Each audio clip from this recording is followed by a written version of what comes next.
ایک درویش عالم دین کے مدرسے میں ہونے والے اجتماع کے مہمان خصوصی وزیر اعظم نواز شریف اسٹیج پر بیٹھ چکے تھے۔ سامنے والی کرسیوں پر بیٹھے اکثر افراد کوٹ اور ٹائی میں ملبوس تھے، البتہ پچھلی نشستوں پر کچھ علماء اور طلبہ بھی نظر آ رہے تھے۔ جامعہ نعیمیہ لاہور کے سالانہ اجتماع میں مجھے پہلے بھی کئی مرتبہ شرکت کا شرف حاصل ہو چکا ہے، لیکن سیکیورٹی کے اتنے غیر معمولی انتظامات پہلے کبھی نہ دیکھے تھے۔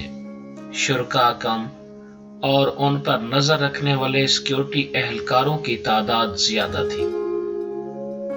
اجتماع کی کارروائی شروع ہوئی تو پچھلی نشستوں سے قادری تیرے جاں نثار بے شمار کے نعرے لگنے شروع ہو گئے، لیکن منتظمین کی منت سماجت پر نعرے رک گئے۔ میں نے اپنی تقریر میں مفتی ڈاکٹر سرفراز نعیمی کی جرأت و بہادری کو خراج تحسین پیش کیا، جنہوں نے جہاد کے نام پر فساد پھیلانے والوں کے خلاف آواز بلند کی تھی اور انہیں اس مدرسے میں گھس کر شہید کر دیا گیا تھا۔ ڈاکٹر صاحب نے مشرف دور میں ناموس رسالت صلی اللہ علیہ وآلہ وسلم کے لیے قید بھی کاٹی تھی، لہٰذا میں نے گزارش کی کہ ناموس رسالت صلی اللہ علیہ وآلہ وسلم کے دشمن آج بھی سرگرم ہیں۔ ان کے مقابلے کے لیے تمام مکاتب فکر کے علماء اتحاد بین المسلمین قائم کریں۔ مجیب الرحمان شامی صاحب نے وزیر اعظم کو مخاطب کرتے ہوئے کہا کہ حال ہی میں آپ کی جماعت کے ایک رکن قومی اسمبلی نے ایک مخالف رکن قومی اسمبلی کے گھر کی خواتین کے بارے میں جو غلیظ الزام لگایا ہے، اس پر آپ کو اپنے رکن اسمبلی کے خلاف تادیبی کارروائی کرنی چاہیے۔